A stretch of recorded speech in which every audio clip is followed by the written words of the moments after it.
Caro amigo do Instituto Plínio Correia de Oliveira, estamos começando mais essa live aqui com o senhor José Antônio Ureta, que vai tratar da campanha da Fraternidade Ecumênica da CNBB deste ano de 2021. Uma campanha que, com razão, está escandalizando inúmeros fiéis pelo Brasil. Nós aqui do Instituto já fizemos 3 vídeos sobre essa matéria. Os links para esses vídeos estão aqui embaixo na descrição desse vídeo, junto com um link muito importante. Eu peço que cada um dos que estão me assistindo nesse momento, assim que puder, olhem esse link, que é o link do abaixo-assinado que o Instituto está promovendo contra essa campanha da fraternidade, dizendo: eu não contribuo com a campanha da Fraternidade Ecumênica da CNBB em 2021. Este abaixo-assinado já está chegando a 12 mil assinaturas. A nossa meta é 50 mil assinaturas e ele começou há menos de 2 dias. Então, compartilhe esse link do abaixo-assinado entre os seus contatos, assine também, e não se esqueça de compartilhar essa live, que vai tratar de temas muito importantes. Eu sou José Antônio Ureta, é especialista do Instituto, das TFPs ao redor do mundo, que são as Sociedades de Defesa da Tradição, Família e Propriedade, fundadas ou inspiradas pelo professor Plínio Correia de Oliveira, que dá o nome ao nosso Instituto, que atuam na defesa desses valores fundamentais da civilização cristã. Valores esses que estão sendo cada vez mais atacados, inclusive por parte de pessoas da hierarquia eclesiástica. Este é o canal do Instituto Plínio Correia de Oliveira. Meu nome é Frederico Viotti. Eu também quero fazer um convite para que você se inscreva neste canal. Essa inscrição é, antes de tudo, uma reação, é uma articulação de pessoas que estão preocupadas com o futuro do Brasil e da civilização cristã, e, por que não dizer, da alma da civilização cristã, que é a Santa Igreja Católica Apostólica Romana. Eu vou pedir novamente, compartilhe o vídeo, deixe os seus comentários e o seu like, porque isso favorece o YouTube para que ele possa mostrar esse vídeo para outras pessoas. Se você está chegando agora, eu gostaria também de que você se inscrevesse no canal IPCO no Telegram, se você tem essa rede social. É a nossa maneira de chegar até você. O YouTube não está mandando mais os e-mails avisando dos vídeos e já não está avisando nem sequer no celular uma boa parte das pessoas. Então nós avisamos no canal do Telegram ou através dos e-mails. Aqui embaixo nós temos um link explicando como você pode receber também no seu e-mail o aviso dos novos vídeos. Por fim, é uma coisa importante. Eu sei que nem todo mundo gosta quando se pede ajuda financeira, mas o Instituto depende de donativos. Considere ser um doador do Instituto. Nós vamos colocar cada vez mais vídeos exclusivos para eles. O canal continua gratuito para todo mundo, mas alguns benefícios nós temos que dar. Entre esses benefícios está a missa mensal nas intenções daqueles que nos ajudam. Então veja o filme aqui embaixo, explicativo. Há um pequeno botão para quem assiste no computador e um link para quem assiste no celular, escrito Seja Membro. Quando você clica nesse link, vai aparecer um vídeo explicando o que é ser membro do canal. Eu gostaria de dar as boas-vindas ao senhor Ureta, que nos acompanha já aqui nesse momento, e vou passar para ele a palavra. No momento, nós estamos com cerca de 130 pessoas nos acompanhando no YouTube, no Facebook e no Twitter. Muito bem-vindo, senhor Ureta, obrigado por mais essa live. Eu que agradeço o convite, é sempre muito estimulante participar nas lives do Instituto Plínio Correia de Oliveira. Se quiser, já podemos entrar diretamente na matéria, não, que foi anunciada. Na live anterior, eu disse que a campanha da Fraternidade Ecumênica 2021 é uma fraude porque desvirtua a Quaresma, insistindo unilateralmente na esmola e evacuando a dimensão de combate espiritual, de um lado. Em segundo lugar, porque desvirtua a esmola, não? Porque não toma o caráter de uma fraternidade baseada na caridade, mas de uma solidariedade com os oprimidos, baseada na luta de classes marxista. Essa é a realidade. E, em terceiro lugar, porque desvirtua o próprio ecumenismo, porque promove uma unidade de toda a humanidade que não é fundada em Nosso Senhor Jesus Cristo, mas na aceitação relativista de todas as religiões. Não? Na outra oportunidade é que vou abordar esse último ponto do diálogo e do relativismo, do diálogo interreligioso. E hoje vou concentrar-me na segunda fraude e vou mostrar como a campanha da Fraternidade 2021, como, aliás, todas as campanhas da Fraternidade, desde que a teologia da libertação se abolitou nas estruturas da CNBB, é baseada nos preconceitos marxistas da teologia da libertação. E, neste ano, especificamente, visa insuflar no Brasil a luta de raças, de maneira similar às campanhas do Black Lives Matter e Defund the Police que houve nos Estados Unidos no meados do ano passado. A campanha da Fraternidade Ecumênica 2021 deveria ser chamada a campanha do ódio social e racial, não a campanha da fraternidade. Bom, mas antes de entrar na matéria, eu faço um pequeno parêntese.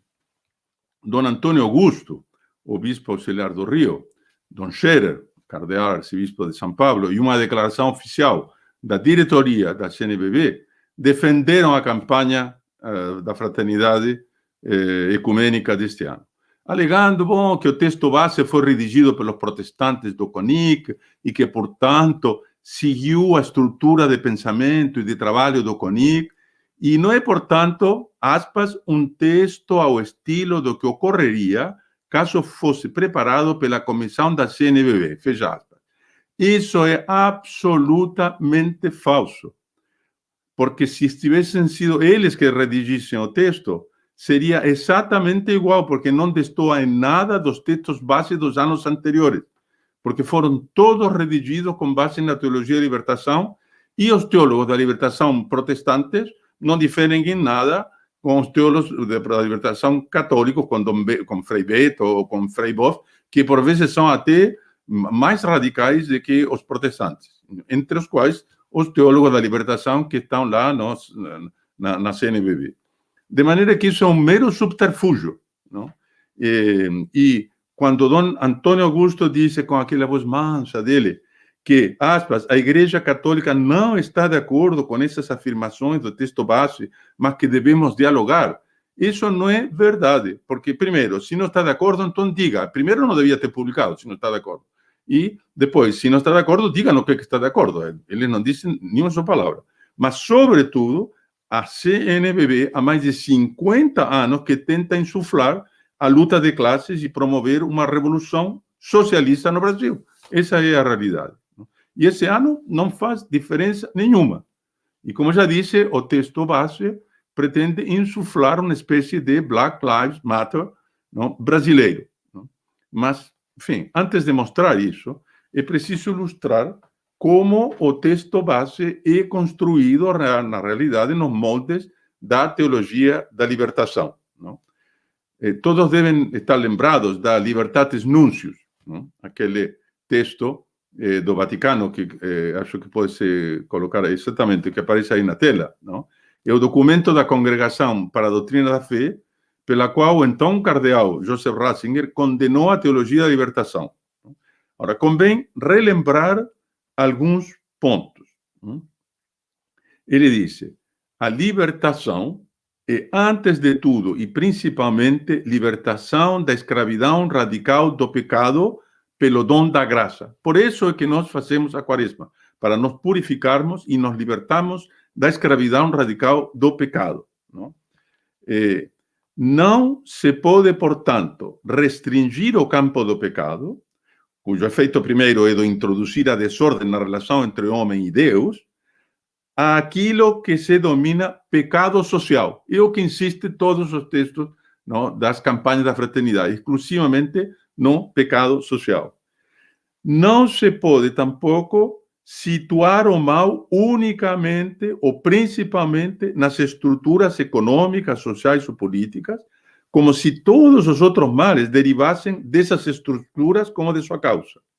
Neste caso, a criação de um homem novo dependeria da instauração de estruturas econômicas e políticas diferentes, e não da redenção de nosso Jesus Cristo e da graça divina. Não?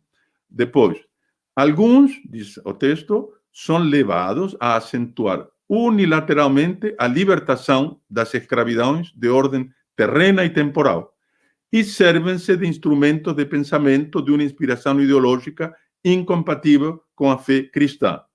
a aspiração pela justiça encontra-se muitas vezes prisioneira de ideologias que pervertem seu sentido. Bom, justamente esse é o erro marxista de base. Aliás, pode retirar essa imagem se quiser, senhor Frederico. Esse base leva a uma nova interpretação do cristianismo, segundo a qual a teoria da luta de classes é a lei estrutural fundamental da história, não? E é o motor da história. E na história na qual Deus se faz história, de que maneira? Tomando o partido dos oprimidos. Não é que nosso Senhor Jesus Cristo veio aqui nesse mundo para nos remir, não, e unir-nos com Deus. Não. Ele veio para tomar o lado dos oprimidos e, nesse sentido, participar das lutas, não, sociais da história.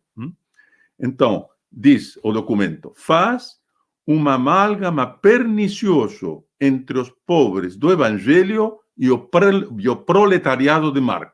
Bom, precisamente a amálgama que faz os textos da CNBB e, em particular, esse texto que vamos comentar hoje. A história da salvação passa a ser a história da libertação, da opressão das estruturas de domínio para chegar ao reino de Deus. Esse é o que diz a denúncia da teologia da libertação do cardeal Ratzinger. Aqui vem um outro texto interessante que podem ver na tela, não? O que diz o cardeal Ratzinger. A fé no Verbo encarnado, morto e ressuscitado por todos os homens, é negada. Toma ao seu lugar uma figura de Jesus que resume em si mesmo as exigências da luta dos oprimidos. Propõe-se assim uma interpretação exclusivamente política da morte de Cristo. Então, depois, em uma outra passagem que também vai estar aí na tela, isso tudo é ilusão, afirma o cardeal Ratzinger, pois a vergonha de nosso tempo é que o comunismo mantém nações inteiras em condições de escravidão indignas do homem, como vive atualmente na Venezuela, a Nicarágua, a Coreia do Sul, a Coreia do Norte, perdão, a China, etc. Pelo que aqueles que se tornam cúmplices de semelhantes escravidões traem os pobres. Traem os pobres. São traidores dos pobres. Bom, é precisamente essa traição, não? Pode tirar esse essa traição de sua missão de pastores e de defensores do povo que a CNBB tem feito ao longo desses anos com suas campanhas da fraternidade inspiradas na teologia da libertação. Não? E a traição que renova mais uma vez nesta campanha da fraternidade ecumênica 2021, com a agravante de que prega o ódio de classes e o ódio de raça em nome do diálogo e em nome da unidade na diversidade. Não? O que torna especialmente odioso. Não? Bom, tem um barbuzinho aí na internet com cara de máscara de Anônimos, não? Mas sem o bigode, apenas com a barbicha, não? Chamado Altieres dos Santos. E ele acusou os opositores da campanha da fraternidade ecumênica de apóstatas, nem mais nem menos. Eu seria um apóstata, não? Vocês todos aí são apóstatas. E que divulgam fake news. Eu estaria divulgando fake news, com base no pânico social. Na realidade, o pânico social é a CNBB que faz com os textos que vamos ler. Não? E ele convidou os auditores a ir ler o documento de base. Bom, eu aceito o desafio. Vamos ver o documento de base e vamos mostrar que ele é todo impregnado justamente de teologia da libertação marxista condenado pela igreja. Essa é a realidade. Não? Então, vamos começar pelo último ponto da Libertatis Nuncio que mencionei, a deformação da figura de Cristo e a interpretação puramente política da sua morte. Não? Isso está no parágrafo 57 que você tem aí. Olha como ele diz.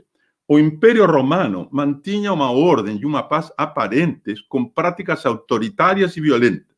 Como estratégia militar e de conquista, utilizavam a religião como instrumento de manutenção da hierarquia social. Não? E, em algumas situações, a própria religião dava força ao império e cooperava com a manutenção do poder romano, aplicando a lei acima da graça. Era a forma de manter o controle sobre a vida das pessoas, em especial das mais pobres, que, pela opressão sofrida, eram as que poderiam causar perturbação ao império. Agora, vejam a frase. Jesus questionou essas estruturas de poder e de desigualdade. Então, o papel de Nosso Senhor não foi redimir o homem do pecado, é vir a questionar essas estruturas de desigualdade. E no parágrafo 36, ele comenta a respeito, é uma passagem em que estão falando dos discípulos de Emaús, não? Dos discípulos de Emaús, que conversando, então, eles não sabem muito bem e começam a conversar com Nosso Senhor, então, que fazem indagações a Nosso Senhor. Então, no 37, ele diz assim: talvez, entre as muitas indagações que incomodavam os discípulos do caminho, estaria o questionamento de como poderiam enfrentar os períodos de tormenta e os diversos totalitarismos que conduziram Jesus à morte. Ou seja, o que levou Nosso Senhor à morte foi o regime totalitário dos romanos, não? O que é muito diferente do que conta a Bíblia. E depois, no parágrafo 46, que você tem aí, não? Ele diz assim: a consequência na vida de Jesus, de sua adesão ao projeto de aliança com Deus, foi a condenação à morte, pois seu modo fiel de viver a palavra o colocou em contradição com os poderes de seu tempo. Então, ele teria morto por opor-se aos romanos. Isso é falso. O Senhor morreu porque se proclamou Deus. Quando ele disse que ele iria destruir o templo e reconstruí-lo em 3 dias, em que afirmou a sua divindade, foi nesse momento que rasgou as vestiduras e disse: esse homem deve morrer. Não? E foi ele que entregaram aos romanos e Pilatos não queria condená-lo. Não? Ele tentou salvá-lo até. Ele morreu por uma causa religiosa, por ele proclamar-se Deus e Redentor. Não, para os teólogos da libertação isso não é assim. Ele morreu porque ele era um lutador político contra a opressão do império. E é a balela que repete, não, a campanha da fraternidade ecumênica. Depois, no parágrafo 57, não, ele diz assim, o parágrafo 117, não, tenho que pular aqui um pouco. Aqui, ele diz: a afirmação Cristo é a nossa paz confessa que em Cristo não há lugar para a violência e o racismo, para o ódio e a discriminação. Cristo é aquele que garante as relações de equidade e acolhida entre todos os povos. O sea, é como se essa fosse a missão principal redentora de Jesus Cristo. Não? Ele veio aqui e se inseriu na história do povo para libertá-lo da opressão. E depois, no 119, diz assim: essa condição de vida pacífica e em equidade, e que as tradições indígenas chamam de bem viver, é sinal do reino de Deus. Olha, identifica, não, com o bem viver das tribos indígenas, não, o reino de Deus. Não? Acreditamos que Cristo é a esperança do estabelecimento definitivo da fraternidade e da paz. E neste mundo, não é o céu. Estamos todos chamados a ir ao céu, ele veio nos salvar para poder ir ao céu. Não, é neste mundo. Não? Completamente. E depois, estão vendo que exatamente existe essa completa redução da figura do Senhor Jesus Cristo a um mero líder político. E no parágrafo 132, que vocês vão ter também lá na pantalla, na tela, ele diz assim, não, que Jesus ensina várias coisas, etc., nos evangelhos, e diz: Jesus também ensina que devemos ser resistência profética contra os poderes dominadores que escravizam e subjugam. Tendo Cristo derrotado esses poderes, todos somos livres para praticar a equidade, a inclusão e a unidade na diversidade. Não? E isso nos dá a possibilidade de estabelecer outras relações sociais. Não?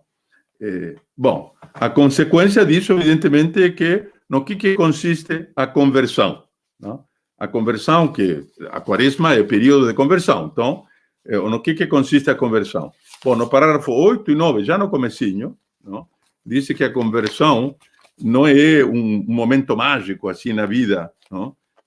Das pessoas, não? É uma transformação instantânea. A conversão é um processo permanente, ela nos pergunta sobre como nos envolvemos com as transformações sociais, econômicas, espirituais, ecológicas, individuais e coletivas. Então, isso é que a campanha da fraternidade pretende fazer que os cristãos façam nesta quaresma. Engajar-se nas transformações sociais, econômicas, etc. Não? A fim de que sejamos cada vez mais coerentes com os ensinamentos de Jesus nos evangelhos. Não? Bom, agora vamos ver como, e aliás, no número 9 depois diz, as palavras de Jesus sempre foram orientadas para que as pessoas assumissem compromissos em defesa da igualdade e do diálogo. Bom, então passemos agora a ver como o texto base situa o mal principalmente nas estruturas econômicas, sociais ou políticas. O mal não está no coração do homem, está nas estruturas. Não? Então, no ponto 51, não? No ponto 51 não é fake news, não? Estamos dando um por um, não? Ele diz que o 1% mais rico da sociedade não abre mão de seus privilégios, estando protegidos por esse sistema perverso. O sea, o pervertido é o sistema, não? Depois, no número 65, ele diz que a sociedade, deixa eu ver aqui, a sociedade está estruturada no racismo e no patriarcado. O sea, não é só o capitalismo, já vão incluindo outras coisas, o patriarcado, a luta feminista, a luta de classe das mulheres contra os homens, e no racismo.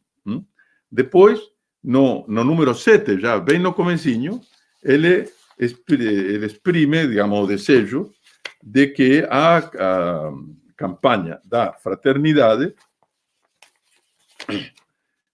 no número 7, no ponto 7, ele diz assim: oremos para que a campanha da fraternidade de 2021 ajude a florescer a cultura da paz, não é como conversão do coração, não, como consequência da transformação de todas as estruturas desiguais, como o racismo, a disparidade econômica, todas as formas de segregação, geradoras de conflito e de violência. Então, quem cria os conflitos e a violência não é o coração pecador do homem, são as estruturas de desigualdade econômica, não? E de segregação. Não?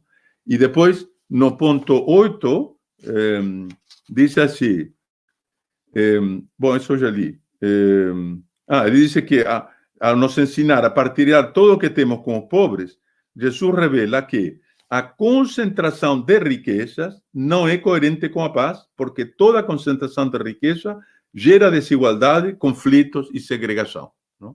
Então, aí que está, esse é o pecado original, digamos, da humanidade, do qual nós temos que nos libertar. E depois, no ponto 31, não?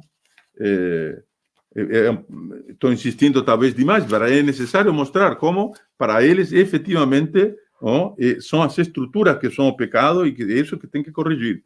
Então diz, no Brasil, a pandemia escancarou as desigualdades e a estratificação racial, econômica e social.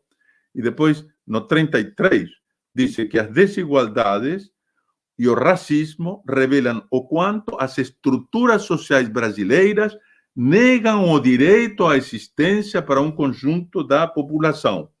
E no 35 diz que parte da sociedade seguiu manifestando seu racismo, seu ódio aos pobres e seu egoísmo.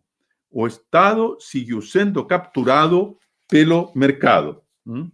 E depois, no 39, não, ele disse que o Brasil vive uma efervescência, etc., num contexto de crises e colapsos de sistemas econômicos que requerem transformações nos mais diferentes modos das relações sociais e econômicas que ocorrem tanto a nível nacional como global. Não? Então, fica absolutamente provado, não, o que eu digo, que para eles o pecado está nas estruturas. E depois, no 42, diz: a sociedade brasileira vive momentos difíceis por causa dos muitos muros construídos, do racismo, das desigualdades econômicas, da dificuldade de conviver com opiniões diferentes. Parece um texto de base assim, nem do PT, esse aí do PSOL, não? E depois, no 44, diz que as pessoas sofrem com os efeitos das medidas econômicas, não? Que produzem o aumento da pobreza e aprofundam o abismo social. Para eles, no Brasil, existe um abismo social. E depois, no ponto 75, eles dizem: agrava-se também a violência, agora são as estruturas que oprimem a mãe terra, não? Então, agrava-se a violência contra a casa que habitamos, o planeta Terra. O aprofundamento do sistema de acumulação de capital apropria-se dos bens comuns, como a terra, a água, florestas ou minérios. O modo capitalista de produção, consumo e descarte põe em risco a casa comum. E depois, no ponto seguinte, diz que é uma catástrofe ambiental. Não? Aquela psicose ambientalista também denunciada no livro do príncipe Dom Bertrand de Orleans e Bragança. Bom, no suco da teologia da libertação, então, a solução dos problemas sociais, como fica claro, não está na conversão. Não? Conheço bastante bem Ettore Rigotti Tedeschi, é um economista que foi presidente do Banco do IOR, do Banco do Vaticano, e ele ajudou o Papa Bento XVI a redigir a Caritatis in Veritate, ou Caritas in Veritate, não? E ele sempre costuma dizer nas suas conferências que a economia é um mero instrumento. É preciso converter o coração do homem. Pode usar para bem ou para mal, não? Porque o problema é um problema moral, não? Não serve de nada corrigir as imperfeições econômicas ou problemas econômicos se não corrige antes, não, o coração do homem. Bom, para a campanha da fraternidade, é o contrário. A superação está no quê? A solução não, está no quê? Na superação das desigualdades. Essa vai ser uma espécie de coringa, assim, uma palavra talismã para fazer a avaliação ideológica das comunidades cristãs para o comunismo. Não? Então, olha que não é diminuir as desigualdades.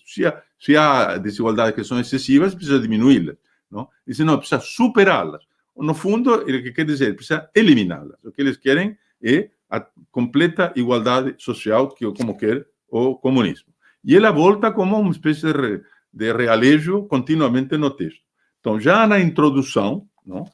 Sequer antes do próprio texto, não? Na página 5, na página 6, bem na introdução, diz assim: tanto a missão como a evangelização devem ser orientadas para o que é essencial na fé em Jesus Cristo. Crer na sua palavra, acolher seus mandamentos e, a partir daí, trabalhar para a superação das desigualdades. Não é converter-se, não. É superar as desigualdades, não? A superação das desigualdades. E depois, na página 6, não? Bom, na 5 também diz: a paz é o nosso horizonte, ela passa necessariamente pelo enfrentamento das desigualdades econômicas. Não? E, voilà, isso também na página 6. E na apresentação, não? Que é no ponto 3, não? Ele disse: na caminhada quaresmal, não? A campanha da fraternidade é uma parte da caminhada quaresmal, convida as comunidades de fé e as pessoas de boa vontade a pensarem, avaliarem e identificarem os pecados, não, caminhos para superar as polarizações e violências através do diálogo amoroso. Para alcançar este objetivo geral, somos chamados ao quê? A contribuir para superar as desigualdades. De novo, não? E depois, no ponto 12, insiste ainda mais uma vez, dizendo: qual o significado e o sentido do seguimento a Jesus? Não? Contribuir para posturas de acolhida e de compromisso com pessoas vulneráveis e vulnerabilizadas, pobres e excluídas, e de comprometimento em projetos de superação das desigualdades. Não? De novo. Depois, no ponto 91, já mais para o fim do texto, não? Insiste mais uma vez na história de que é preciso superar as desigualdades, e ele diz: precisamos de profecias que abram nossos olhos para as desigualdades, principalmente para aquelas promovidas em nome da fé em Jesus Cristo. como se a doutrina social da igreja não ensinasse que Deus é que fez os homens desiguais, e que dessa desigualdade de talentos, transmitidas depois pela hereditariedade da família, etc., se vão formando distintas classes sociais, cada uma das quais tem um papel específico na sociedade. Bom, eles condenam a doutrina social da igreja, dizendo isso, pura e simplesmente. E no ponto 73, em que falam de umas intercessões, de umas orações, disse, perdão, aqui tem uma coisa que está errada na página, alguma coisa que me enganei, mas ele pede, nas orações, lá no final, pede a Deus piedoso para olhar para as vítimas das injustiças e das desigualdades sociais. Já coloca junta, o que mostra que para eles qualquer desigualdade social é uma injustiça. Bom, e a solução para tudo isso, evidentemente, como já disse, não é moral nem espiritual, mas é política. E passa pelo êxodo do sistema, a libertação, ou seja, a luta de classes. E aí tem, então, no ponto 52, que vocês vão poder ver na tela, no 52, ele diz assim: as pessoas diretamente impactadas pelas estruturas geradoras de desigualdades tendem a imaginar que é necessário aguentar, porque não é possível transformar estas estruturas. É algo semelhante ao que acontecia com parcela do povo hebreu durante o processo de libertação e após a saída do Egito. Vejam como está tudo deformado, a história sagrada. A libertação do Egito é precisamente uma prefigura da nossa libertação, da fundação da igreja e da nossa libertação do pecado. Não, para eles é uma questão puramente política. Diante das dúvidas de liderança sobre quais as estratégias seguir para tornar real o processo de libertação, a primeira reação dos judeus era da aceitação ilusória de que voltar para a escravidão no Egito seria melhor do que buscar saídas reais para Cristo. Então, não é ficar passivo e aceitar o sistema, é preciso revoltar-se. Isso é o que está insinuando, é preciso revoltar-se. E no ponto 54 diz: do mesmo modo, encontramos-nos hoje numa situação de intensificação das relações injustas, típico da doutrina marxista, que os ricos vão ficando mais ricos, os pobres vão ficando mais pobres, e daí, então, a luta de classes se intensifica, uma intensificação das relações injustas que impera na nossa desordem social. Nesse tempo de dificuldades e crises, as pessoas que ameaçam a concentração de riqueza, patrimônio e status social são vistas como inimigas. Bom, então, se são vistas como inimigas, elas têm que reagir, e daí vem, então, a luta de classes mesmo. E no ponto número 67,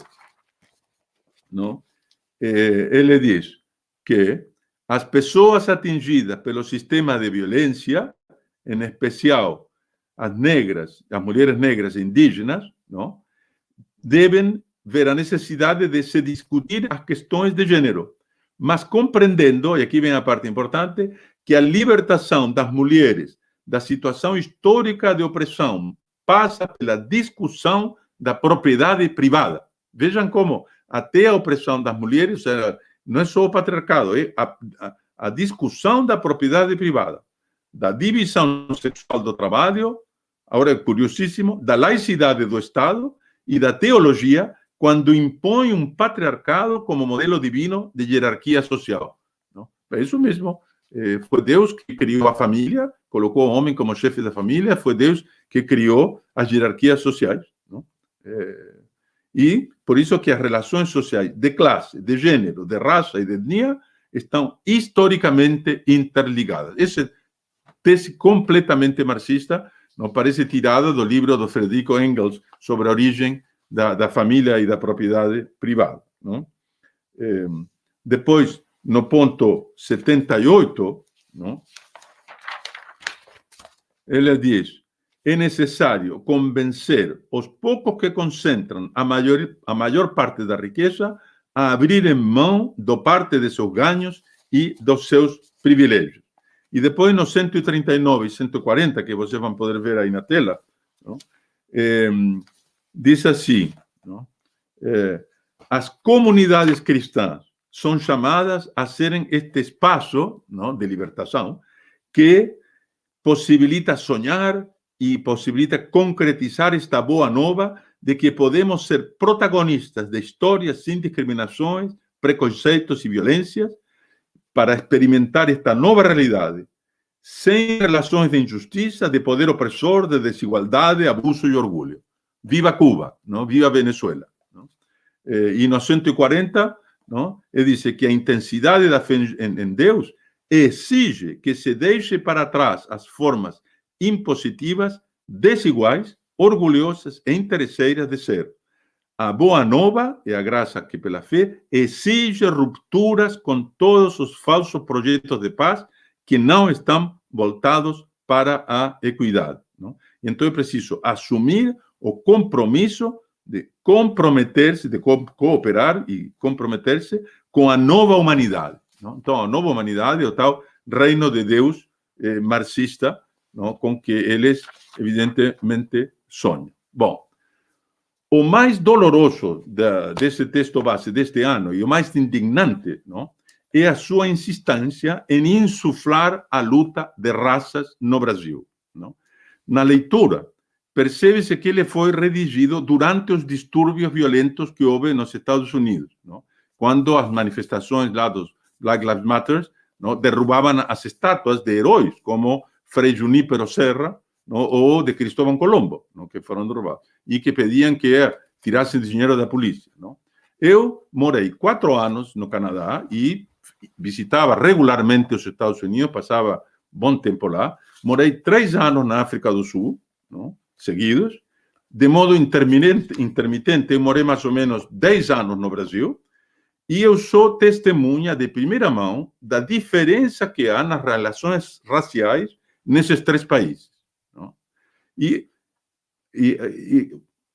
a diferença, me parece que fica muito clara em uma coisa que eu li em 1997, eu estava no Brasil, e o Papa João Paulo II veio ao Brasil e coincidiu. O presidente na época era Fernando Henrique Cardoso, que não é nenhum direitista. Bom, e no momento ele teve uma reunião privada com a família de Fernando Henrique, em casa dele, etc., e que era o presidente, e ele disse para o Fernando Henrique que estava admirado pela harmonia e pela boa vizinhança que ele tinha visto entre negros e brancos durante a visita ao Brasil. Então, o Fernando Henrique teria feito o seguinte: colocou a mão dele ao lado da mão do Papa e lhe disse: o senhor nota a diferença de cor? Não? Disse: bom, o que acontece? Aqui no Brasil, a imensa maioria das pessoas tem sangue branco, índio e negro. Somos todos miscigenados. Não? E é essa miscigenação que favorece o bom relacionamento que o senhor observou. Me parece muito bem, uma maneira muito didática, digamos, de apresentar o problema. E, de fato, a generalidade do povo brasileiro é café com leite, digamos. Uns têm mais café, outros têm mais leite, mas tem todas as gradações. E são uma minoria que são só brancos ou só negros. Não? E isso contribui justamente a esse bom relacionamento, que não haja racismo.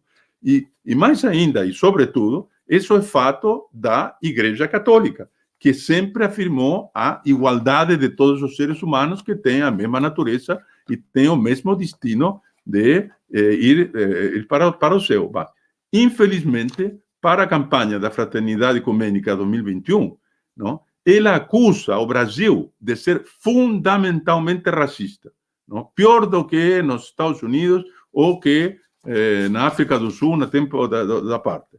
Nos textos que eu já li, não, vocês já viram muitas referências às desigualdades raciais. Não?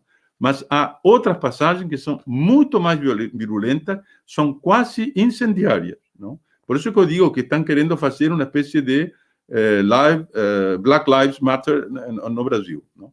Há todo um capítulo sobre racismo e violência religiosa que vocês vão ver aí. Não? E vejam o que diz.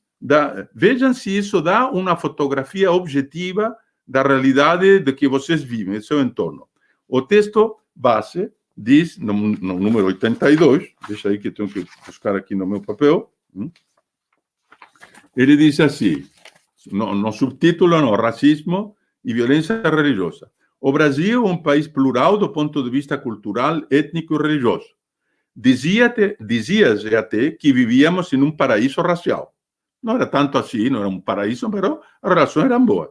No entanto, o mito da democracia racial caiu por terra. Está fartamente provado que o racismo é um dos elementos estruturantes, da sociedade brasileira. E o que evidencia isso é a população carcerária majoritariamente negra. É nisso que se provaria, não? A gente diria que para os que redigiram esse texto e para os teólogos da libertação da CNBB, etc., não existe o PCC, não existe o Comando Vermelho, não existe o tráfico de drogas, não existem as lutas entre facções, não? E por isso, então, que eles dizem, não? No ponto 59, no 60 e 64, não? Que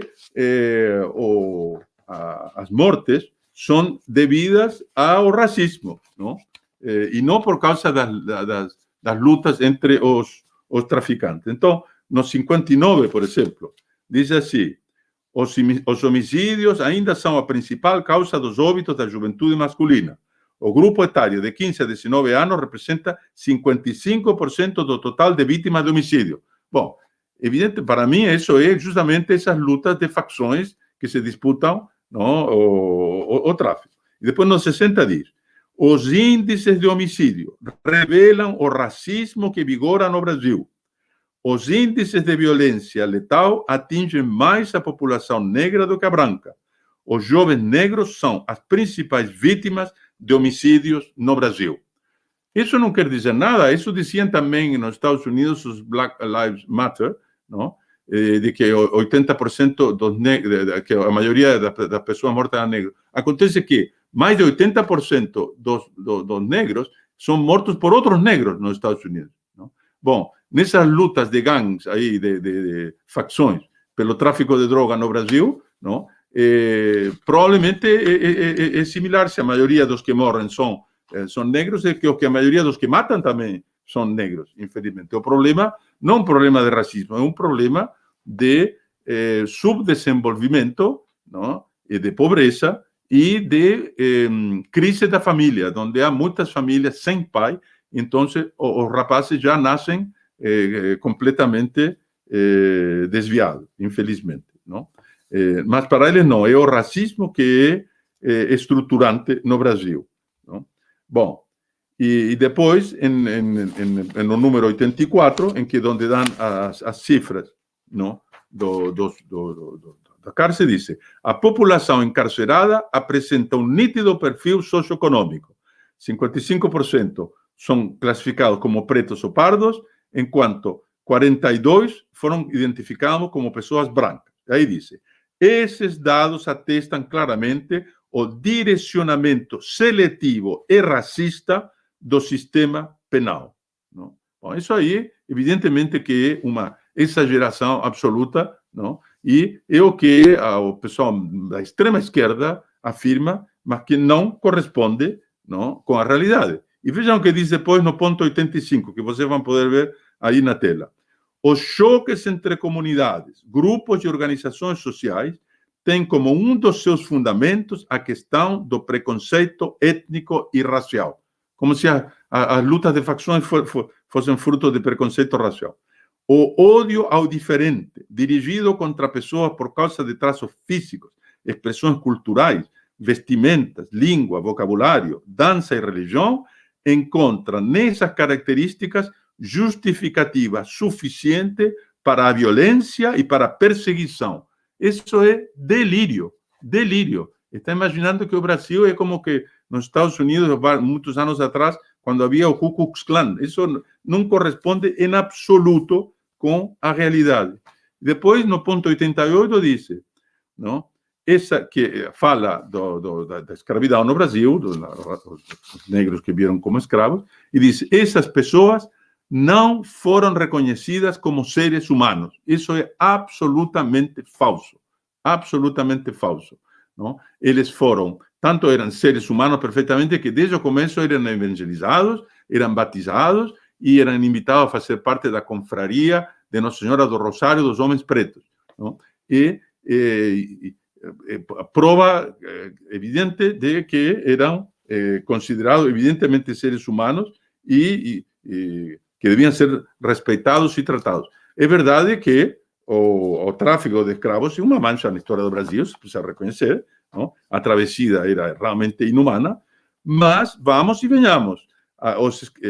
Os escravos tinham no Brasil condições jurídicas e de vida melhores do que tinham na África, onde eram igualmente escravos dos régulos deles, não? Então, acabou sendo que eles se beneficiaram porque receberam a fé, não? Bom, mas para o texto base da campanha da Fraternidade Ecumênica de 2021, o Brasil ainda pratica a escravidão, não? E sabem de que forma? São as empregadas domésticas sem carteira. Essas são escravas, não? Está no número 66. O trabalho precarizado atinge principalmente as mulheres.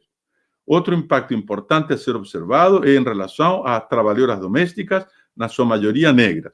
Elas ainda sofrem as consequências do sistema escravista do Brasil. Como se o fato de não ter carteira, não, significasse a escravidão. Na realidade, não tem carteira por causa das leis trabalhistas. Porque as leis trabalhistas fazem com que o contrato de trabalho seja mais duro e mais difícil, mais assegurado do que o casamento. Não? De maneira que é mais fácil divorciar-se no Brasil do que despedir a um funcionário. Então, claro, evidentemente que as pessoas querem evitar, não, de ter que contratar, etc. Então, a maneira de evitar isso é mudar a lei do trabalho e fazer leis trabalhistas que sejam razoáveis, não? Então, isso não é um indício de racismo. Para eles, isso é prova do racismo. Bom, também, igual que nos Estados Unidos, não, como Lives Matter, há um grupo que é especialmente visado pela acusação de racismo. Quem? Os policiais. Os policiais. No ponto 58, não? Como se no Brasil não houvesse um problema de segurança, não houvesse assaltos o dia todo, e que todo mundo vive assim, um pouco preocupado. Bom, ele diz assim, no número 58, não?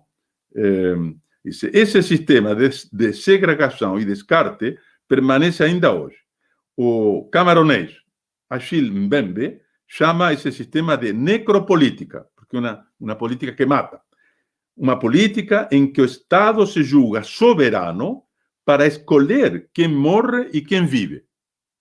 Agora o que diz? No caso brasileiro, sinais da necropolítica são perceptíveis em setores da segurança pública que é altamente repressiva e violenta contra pessoas negras e pobres.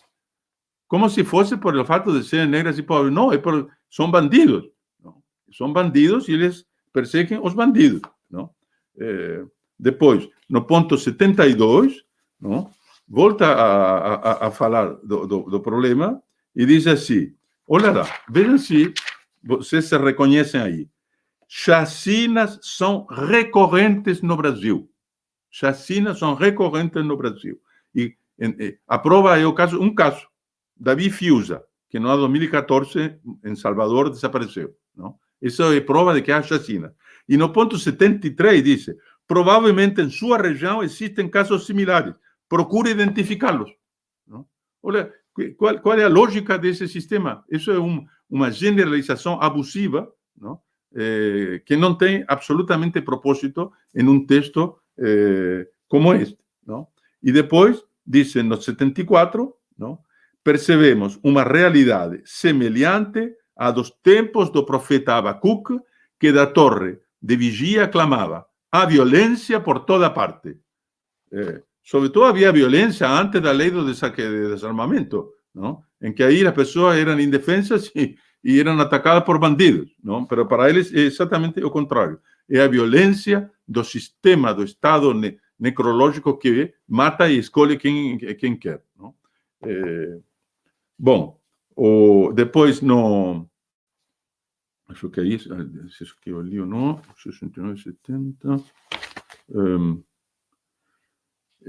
uma das falsas notícias que fortalece a violência é a retórica de que os direitos humanos servem apenas para defender bandidos. E que o informe anual 2019 de Amnesty International, nós sabemos que é uma organização de esquerda, marcada pela esquerda, chamou a atenção para o fato de que no Brasil as violações de direitos humanos estão relacionadas com as abordagens policiais violentas, cuja consequência é o aumento dos homicídios cometidos por policiais em serviço. Não? Então, vejam, no fundo, é a mesma campanha. Não? Defund the police, tire não, o dinheiro da polícia, porque eles são os principais violentos. Não?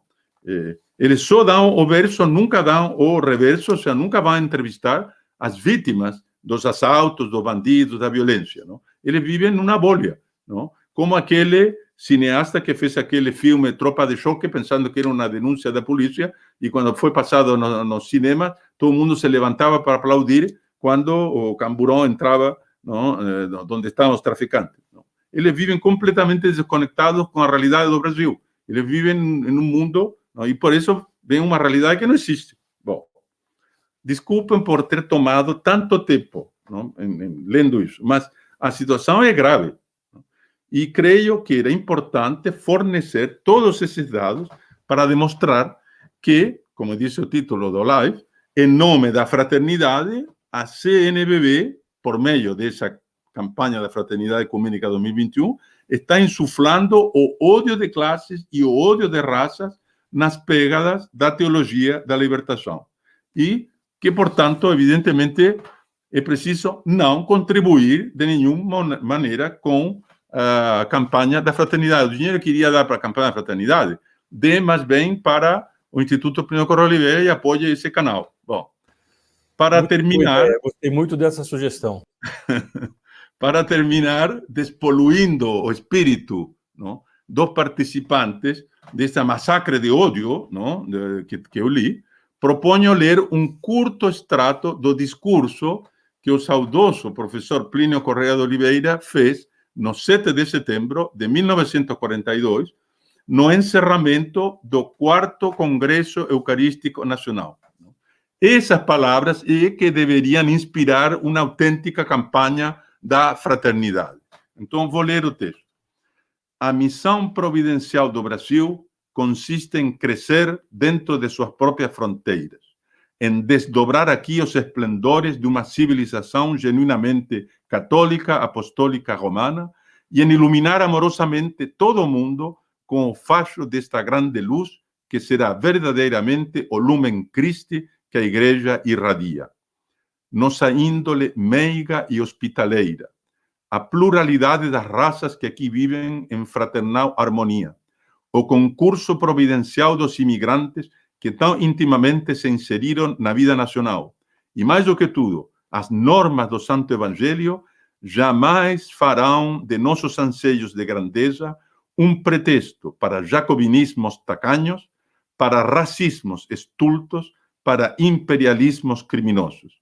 Se algum dia o Brasil for grande, se-lo-á para bem do mundo inteiro.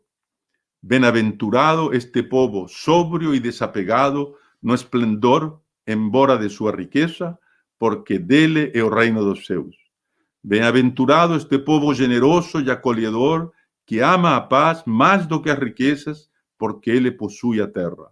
Bem-aventurado este povo de coração sensível ao amor e às dores do homem-deus, às dores e ao amor de seu prójimo, porque nisto mesmo encontrará sua consolação. Bem-aventurado este povo, varonil e forte, intrépido e corajoso, faminto e sedento das virtudes heróicas e totais, porque será saciado em seu apetite de santidade e grandeza sobrenatural. Bem-aventurado este povo misericordioso, porque ele alcançará misericórdia.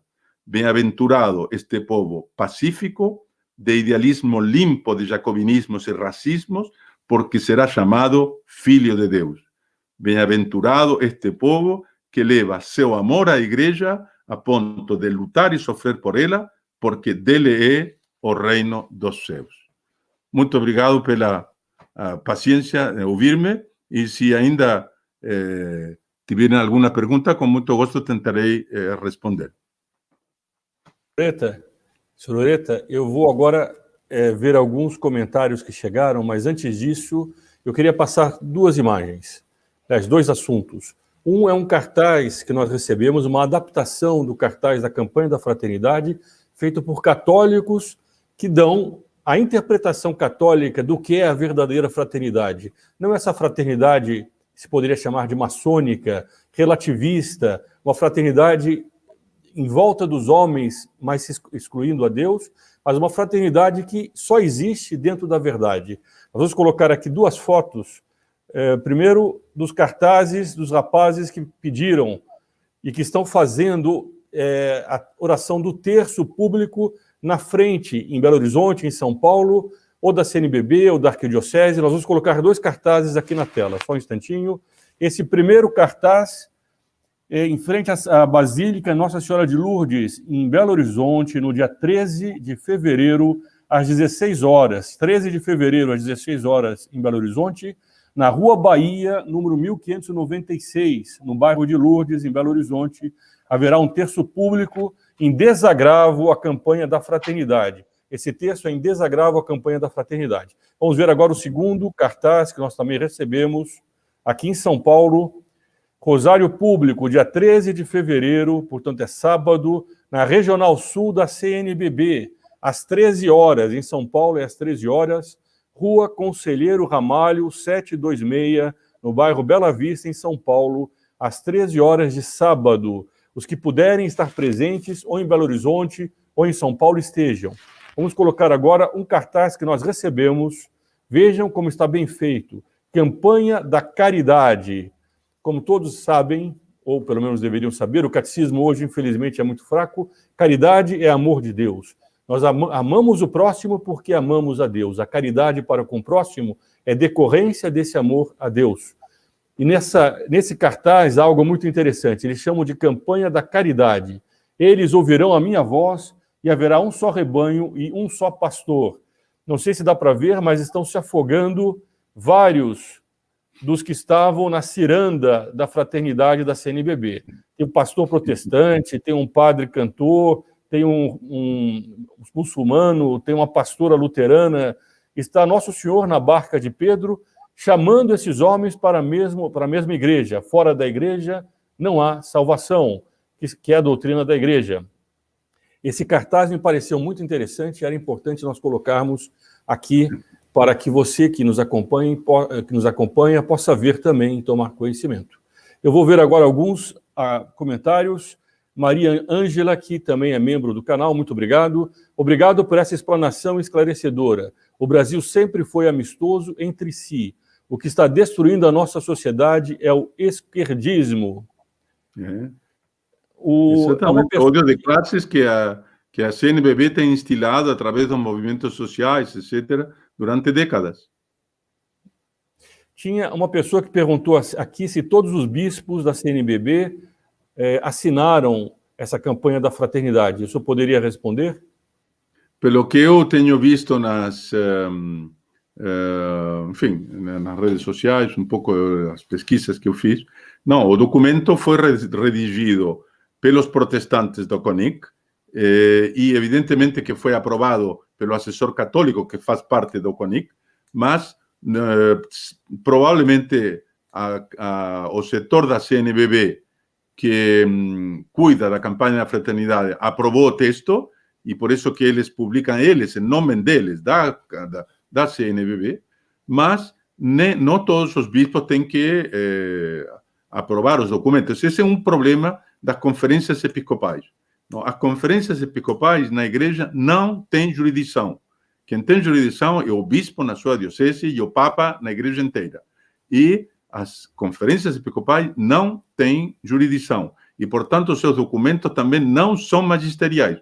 São magisteriais unicamente se todos os bispos de uma conferência o assinam. Mas pelo fato de que todos assinaram, aí fica magistério, não? Porque eles não têm jurisdição.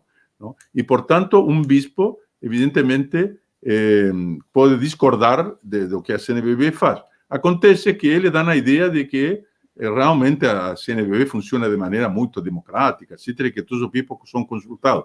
Isso é falso. Está cheio de expertos, não? Dentro da CNBB, são eles que redigem os textos, são aprovados pela diretoria ou pelos distintos setores, e os bispos nem ficam sabendo.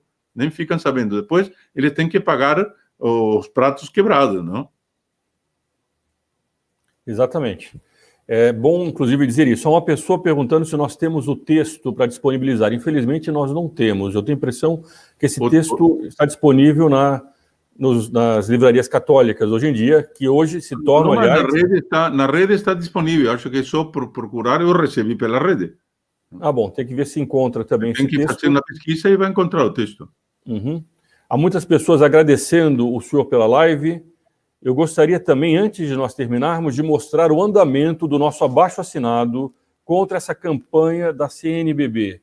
Se por acaso você ainda não assinou esse abaixo-assinado, e se mesmo que já assinou ainda não compartilhou com seus contatos, ou se já compartilhou, compartilhe novamente. Nós estamos chegando a 12 mil apoiantes. Aqui há um atraso nesses números, certamente já passou de 12 mil. A campanha começou há 2 dias atrás, mais ou menos. Ela tem o título Eu não contribuo com a campanha da Fraternidade Ecumênica da CNBB de 2021. Foi lançado no dia 8 de fevereiro. Tem o texto aqui embaixo. O link para este abaixo-assinado está na descrição desse vídeo. Há muitos links importantes de outros vídeos sobre a campanha da Fraternidade, de vídeos do Sr. Ureta sobre a questão da infalibilidade papal e o direito de resistir. Há muitos temas importantes aqui embaixo na descrição desse vídeo. Aqui é uma pessoa que disse que assinou, muito obrigado. Luciana, eu peço também que compartilhe.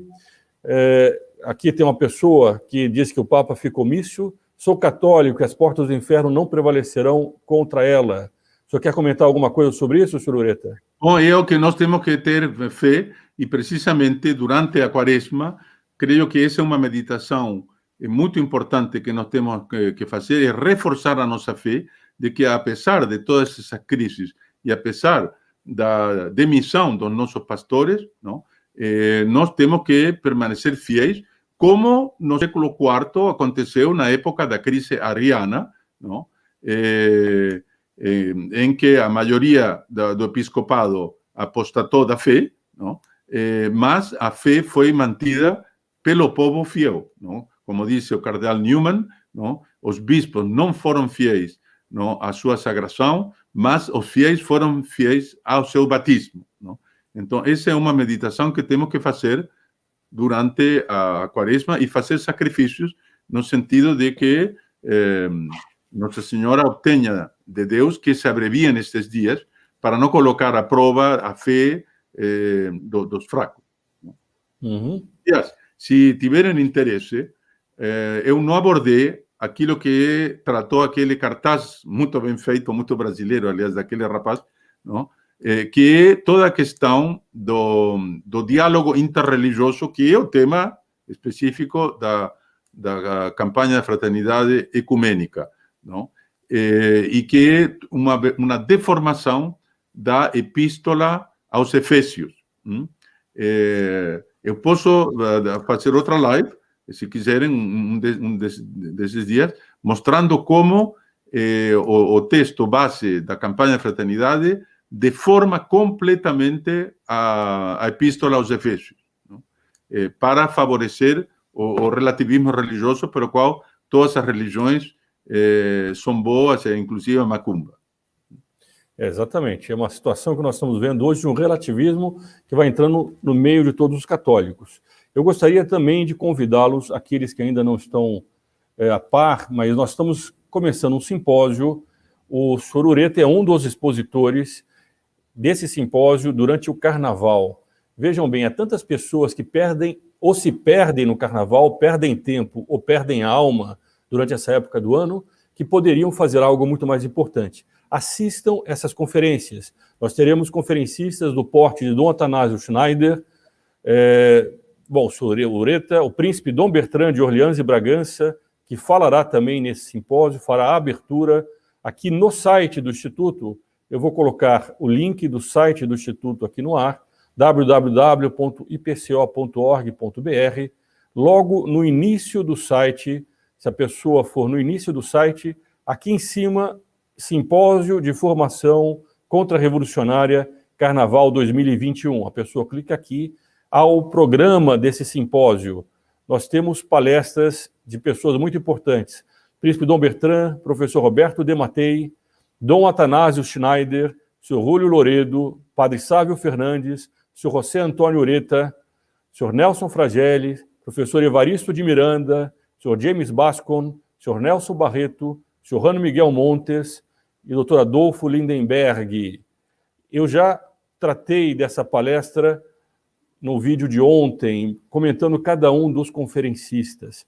Essa palestra é aberta a todas as pessoas, ela será transmitida gratuitamente aqui no canal do Instituto a partir de sábado. Sábado, dia 13, nós vamos começar já com a palestra, abertura de Dom Bertrand de Orleans e Bragança, depois a palestra do professor italiano, historiador, Roberto de Mattei. Ele é especialista na crise da igreja. Ele fará uma palestra aos brasileiros em português. Ela é imperdível, assim como de Dom Atanásio Schneider, do senhor Ureta e de todos os outros palestrantes. Se você quer ser avisado sobre esses vídeos, eu peço que se inscreva no canal IPCO no Telegram. É a maneira como nós temos de avisar as pessoas do início das transmissões. Ou aqui embaixo, na descrição desse vídeo, há o link para você preencher um formulário e receber no seu e-mail o aviso dos novos vídeos. Cada vídeo novo, ou pelo menos na medida que sejam vários no dia, nós colocaremos os links para cada um dos vídeos com os horários. Inscreva-se nesse formulário para ser avisado dos vídeos novos que nós estamos lançando. Vai começar agora nesse próximo sábado. Eu convido a todos a estarem presentes. Eu queria agradecer a todos que nos acompanharam. Nós chegamos a quase 400 pessoas assistindo ao mesmo tempo. Daqui a pouco a live vai ficar no YouTube, nesse mesmo link. Compartilhe, então, esse link entre seus amigos, deixe os seus comentários, o seu like. Não se esqueça de colaborar com esse canal. Ao final do vídeo, nós vamos colocar aqui em cima, para quem assiste no YouTube, um link que já está disponível na descrição desse vídeo, explicando como você pode colaborar com o Instituto, receber a revista Catolicismo na sua casa, a missa mensal, as orações das 6 da noite às 6 da manhã, enquanto você estiver dormindo, um membro do Instituto estará rezando por você e pela sua família. Tudo isso são benefícios que você também recebe ao colaborar com o Instituto. Senhor Ureta, muito obrigado. Daqui a pouco... Eu que agradeço. Tenho um grande prazer de viver um pouquinho no Brasil, à distância. O seu português é perfeito, não há a menor dificuldade de seguir o raciocínio. Agradeço a todos, ao senhor Ureta. Viva Cristo Rei e sua Mãe Maria Santíssima. Viva Cristo Rei. Chegamos ao final de mais um vídeo. Aqui ao meu lado estão aparecendo alguns vídeos recomendados. Assista esses vídeos e não se esqueça, aqui embaixo há o botão de inscrição. Faça parte dessa reação pelo Brasil.